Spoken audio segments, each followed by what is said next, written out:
चलिए मैं आज आप लोगों को पढ़ाने वाला हूँ इक्विपोटेंशियल सरफेस के बारे में। और ये आपका इलेक्ट्रिक फील्ड से रिलेटेड चैप्टर से है। तो इक्विपोटेंशियल सरफेस क्या होता है, ठीक है ना। तो इक्विपोटेंशियल सरफेस के बारे में समझने के पहले हम एक एग्जाम्पल पे इस फिगर के बारे में बताता हूँ, ठीक है। जैसा मान लिया जाए कि यहाँ पे प्लस क्यू चार्ज प्रजेंट है, ठीक है ना। ये देखिए यहाँ पे प्लस क्यू चार्ज प्रजेंट है इस जगह पे। ये प्लस क्यू चार्ज अगर यहाँ प्रजेंट है और इस प्लस क्यू चार्ज के ये कारण, ठीक है, due two plus Q charge ये इलेक्ट्रिक फील्ड ऐसे प्रोड्यूस हुआ है, ठीक है ना, चारों तरफ, ठीक है। ये गोलाकार शेप में है ना, स्फेरिकल शेप में है, ओके। अब एक सवाल अगर हम आपसे पूछें कि ये प्लस क्यू चार्ज के वजह से 5 मीटर के डिस्टेंस पर अगर पोटेंशियल 10 वोल्ट है तो एक इसी से सेम 5 मीटर के ही डिस्टेंस पर पोटेंशियल कितना होगा? तो आपका जवाब बिल्कुल 10 वोल्ट ही होगा, है ना। तो अगर फिर देखिए, फिर इस पॉइंट से फिर से 5 मीटर के डिस्टेंस पे पोटेंशियल 10 ही वोल्ट होगा। इससे इधर 5 मीटर के डिस्टेंस पे 10 वोल्ट ही होगा। 5 मीटर 5 मीटर 5 मीटर और इससे 5 मीटर ना, मतलब इस पॉइंट से चारों तरफ इक्वल डिस्टेंस पर ना पोटेंशियल का वैल्यू इक्वल है। बात समझ में आ रहा है? तो देखिए, अब अगर इन सभी पॉइंट्स को हम मिलाते हैं, मतलब if we join all the points, अगर हम लोग सारे पॉइंट्स को ज्वाइन करते हैं, जैसे देखिए ज्वाइन किया जा रहा है ऐसे, इसको ज्वाइन कर रहे हैं हम लोग, ठीक है ना। ये देखिए ज्वाइन हो गया। तो बताइए ये क्या बन गया? एक सरफेस बन गया, बना ना बाबू। ये वाला जो है, मतलब अगर सारा पॉइंट्स को हम लोग ज्वाइन कर देते हैं तो ये पूरा एक क्या बन गया? एक सरफेस बन गया। ये पूरा क्या बन गया? एक सरफेस बन गया, ठीक है ना। तो इक्विपोटेंशियल सरफेस क्या है? अब देखिए ध्यान दीजिएगा। तो इक्विपोटेंशियल सरफेस वो एक ऐसा सरफेस होता है, एक ऐसा सरफेस होता है जिसके प्रत्येक पॉइंट पर इलेक्ट्रिक पोटेंशियल का वैल्यू क्या होता है? इक्वल होता है। नाम से ही कन्फर्म हो जाइए। इक्वी मतलब इक्वल, पोटेंशियल मतलब इलेक्ट्रिक पोटेंशियल। तो इक्वी पोटेंशियल सरफेस मतलब वैसा सरफेस जिसके प्रत्येक पॉइंट पर पोटेंशियल का वैल्यू इक्वल हो, ठीक है ना।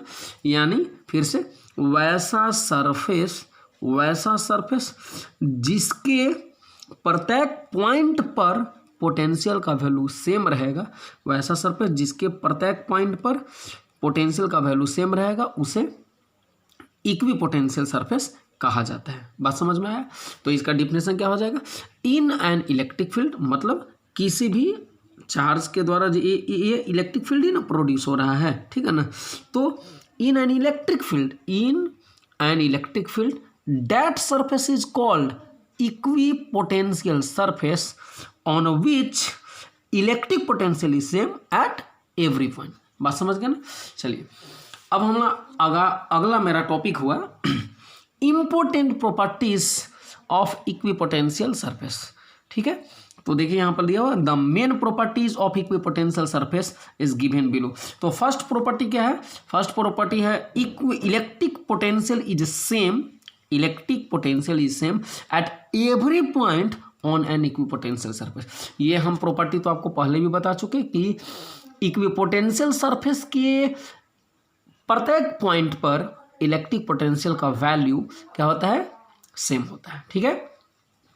प्रॉपर्टी सेकेंड बता रहे हैं when a test charge q is taken from one position to an another position on an equipotential surface then the work done in this process is 0। इस बात को गौर कीजिएगा। जैसे हमारा कहने का मतलब है कि अगर किसी इक्विपोटेंशियल सरफेस पे एक पॉइंट से दूसरे पॉइंट तक अगर हम जाते हैं, किसी भी टेस्ट चार्ज को ले जाते हैं, ठीक है ना। टेस्ट चार्ज क्या है मेरा Q। तो अगर किसी इक्विपोटेंशियल सरफेस पर ना, अगर कोई टेस्ट चार्ज को एक पॉइंट मान लेते हैं, ये वाला पॉइंट को A मान लीजिए और इस पॉइंट को क्या लेट कर लिए, B मान लेट कर लिए। तो अगर किसी इक्विपोटेंशियल सरफेस न पर किसी टेस्ट चार्ज को एक पॉइंट से दूसरे पॉइंट तक ले जाया जाए, तो इसको यहाँ से यहाँ ले जाने में या एक पॉइंट से किसी भी दूसरे पॉइंट तक ले जाने में वर्क डन नहीं करना पड़ता है, मतलब वर्क डन 0 हो जाता है। बात समझ में आया। अब इसी चीज़ को, यही बात यहाँ पे बोल रहा है ना, सेकंड प्रॉपर्टी जो है आपका वही है कि व्हेन ए टेस्ट चार्ज है ना, when a test charge Q is taken from one position to another position on an equipotential surface, then the work done in this process is 0। अब हम लोग क्या करते हैं, इसको प्रूफ करके मैं बता रहा हूँ इस पॉइंट को, ठीक है ना। तो चलिएगा, तो प्रूफ देखिए कि if we displace unit test charge Q from A to B, if we displace unit positive test charge Q from A to B, अगर हम unit positive test charge Q को कहाँ से, A से B के पास ले जाते हैं, A से B के पास unit positive test charge Q को ले जाते हैं, तो उस कंडीशन में the potential difference between A and B, the potential difference between A and B, मतलब A और B के बीच का, ये A है ना, ये A, तो A और B के बीच का पोटेंशियल डिफरेंस कितना हो जाएगा, तो देखिए the potential difference between A and B that is VAB ना, A और B के बीच के पोटेंशियल डिफरेंस को हम VAB से डिनोट किए, तो VAB बराबर क्या होगा, VB माइनस VA, मतलब B पर का पोटेंशियल माइनस A का पोटेंशियल, ठीक है। मतलब ये जो आपका A पॉइंट B है, तो B के पोटेंशियल में से A के पोटेंशियल को माइनस करेंगे, ठीक है ना। VAB कैसे निकलेगा, तो VAB मतलब VB माइनस VA, मतलब बाद का पोटेंशियल माइनस बाद वाले पॉइंट का पोटेंशियल माइनस पहले वाले पॉइंट का पोटेंशियल, तो VB। अब बताइए, अगर मान लिया जाए B पॉइंट का पोटेंशियल अगर V मेरा है, तो A पॉइंट का भी पोटेंशियल V ही होगा।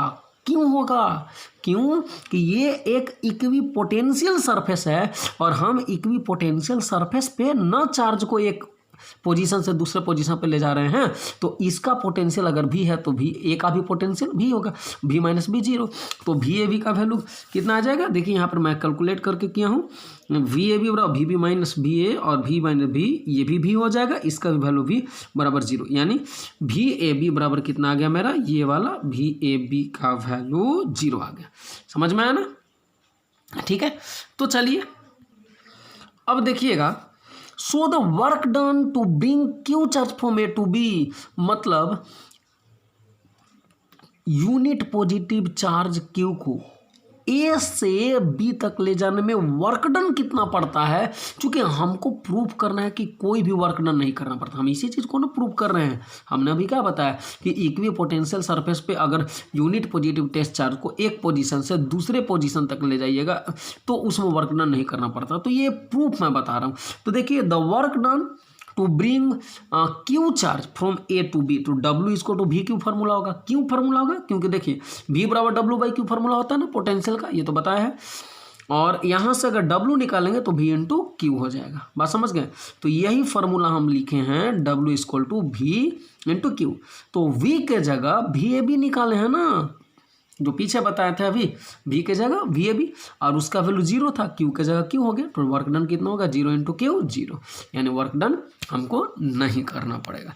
बात समझ में आया ना। चलिए अब थर्ड प्रॉपर्टी बता रहे हैं, when test charge is bring from one place to another place on an equipotential surface, then its potential energy does not change, that is it remain same। देखिए इस पॉइंट को समझिएगा, ये क्या कर रहा है, मतलब बोल रहा है कि अगर किसी या अगर किसी इक्विपोटेंशियल सरफेस पे, देखिए मैं यहाँ पर रफ करके समझा रहा हूँ इस जगह पे कि अगर कोई ये इक्विपोटेंशियल आपका सरफेस है और इस इक्विपोटेंशियल सरफेस पर अगर एक पॉइंट से दूसरे पॉइंट तक किसी भी यूनिट पॉजिटिव टेस्ट चार्ज को हम धक्का दे करके ले जाते हैं, ठीक है ना, बाय अप्लाइंग फोर्स ना we take an unit positive test charge from A point to B point, तो उस कंडीशन में वर्क डन कितना है मेरा 0। और ये याद रखिए हम बताएं आप लोगों को कि इलेक्ट्रिक पोटेंशियल एनर्जी क्या होता है, तो याद रखिए कि यूनिट पॉजिटिव टेस्ट चार्ज को किसी एक पॉइंट से दूसरे पॉइंट तक ले जाने में जितना वर्क डन करना पड़ता है, वर्क डन का वही मैग्नीट्यूड, मतलब वही वर्क डन उस चार्ज के इलेक्ट्रिक पोटेंशियल एनर्जी के फॉर्म में कंजर्व हो जाता है, मतलब जमा हो जाता है। मतलब ए से बी तक unit positive test charge Q को ले जाने में जितना वर्क करना पड़ेगा ना, वही वर्क इलेक्ट्रिक पोटेंशियल एनर्जी के फॉर्म में जमा हो जाता है। तो अब बताइए कि वर्क डन हमको कितना करना पड़ा 0। तो ए से बी तक ले जाने में यूनिट पॉजिटिव टेस्ट चार्ज को ए से बी तक ले जाने में वर्क डन जब 0 करना पड़ा, तो यही वर्क डन जो है हमारा किसके फॉर्म में जमा हो जाएगा, इलेक्ट्रिक पोटेंशियल एनर्जी का फॉर्म में। तो इसीलिए चाहे तो इस पॉइंट का पूछा जाए या इस पॉइंट का पूछा जाए, दोनों पॉइंट का इलेक्ट्रिक पोटेंशियल एनर्जी में चेंजिंग नहीं होगा, न इक्वल रहेगा, क्योंकि क्या बोल रहा है कि जितना हम लोग वर्क डन करते हैं वही वर्क डन इसके क्या होता है, पोटेंशियल एनर्जी का फॉर्म में जमा हो जाता है। और वर्क डन तो हमारा 0 है, तो इसका मतलब ये हुआ कि ए से अगर बी तक हम लोग चार्ज को ले गए, क्यू चार्ज को ले गए, तो इलेक्ट्रिक पोटेंशियल एनर्जी में उन लोग का कोई चेंजिंग नहीं हुआ, ठीक है ना। चलिए प्रॉपर्टी नंबर 3 वेयर, ये प्रॉपर्टी 3 तो हो गया। प्रॉपर्टी 4 देखिए, the direction of electric field, the direction of electric field at every point on an equipotential surface is perpendicular to the surface, ठीक है ना। देखिए कहने का मतलब है कि ये इक्विपोटेंशियल सरफेस है, देखिए छोटा, ये प्लस क्यू चार्ज है और प्लस क्यू चार्ज के वजह से ये इलेक्ट्रिक फील्ड ऐसा प्रोड्यूस हुआ है, और इसके चलते देखिए ये इक्विपोटेंशियल सरफेस है, ठीक है ना। ये और मतलब ये भी एक इक्विपोटेंशियल सरफेस है, ऐसा करके ढेर सारे इक्विपोटेंशियल सरफेस बन सकता है। इनफाइनाइट इक्विपोटेंशियल सरफेस मतलब हो सकता है, मतलब यहाँ तक जिसका इनफाइनाइट तक जितना भी बन जाए। तो देखिए यहाँ पर ये टॉपिक बता रहा है कि जो इलेक्ट्रिक फील्ड का डायरेक्शन होता है ना बाबू, वो हमेशा इक्विपोटेंशियल सरफेस के क्या होता है, परपेंडिकुलर होता है। बात समझ में आया, ठीक है ना। इक्विपोटेंशियल सरफेस के परपेंडिकुलर होता है। इलेक्ट्रिक फील्ड का डायरेक्शन ऑलवेज हमेशा इक्विपोटेंशियल सरफेस के परपेंडिकुलर होता है, ठीक है। चलिए इस चीज़ को प्रूव करके देखते हैं, ठीक है ना। तो देखिए, since when any test charge Q is taken from ना point A to B on an equipotential surface then the work done is 0। ये तो पता है ना, अगर इक्विपोटेंशियल सरफेस पर अगर एक पॉइंट से दूसरे पॉइंट तक किसी भी चार्ज को ले जाए तो वर्क डन 0 करना पड़ता है। तो वर्क डन कितना हो गया 0। फर्स्ट ईयर में हम लोग पढ़े हैं वर्क डन बराबर W बराबर एफ एस बराबर 0, और एफ एस का फॉर्मूला होता है एफ डॉट एस बराबर एफ एस कॉस थीटा, तो इतना बराबर 0। एफ एस उधर चला जाएगा, उस तरफ जाएगा, तो क्या हो जाएगा 0 बाई में एफ एस कितना आएगा 0 बाई एफ एस बराबर 0, कॉस थीटा बराबर 0, तो 0 मतलब कॉस 90, तो थीटा बराबर 90 डिग्री। तो इसका मतलब है कि देखिए वर्क डन 0 आया, और वर्क डन जब 0 करके ले लिए तो हमको पता चला कि फोर्स और डिस्प्लेसमेंट दोनों के बीच में कितना एंगल बन रहा है 90 डिग्री। तो बताइए जब भी फोर्स लगेगा तो इलेक्ट्रिक फील्ड के डायरेक्शन में लगता है, ठीक है ना। फोर्स किधर लगता है,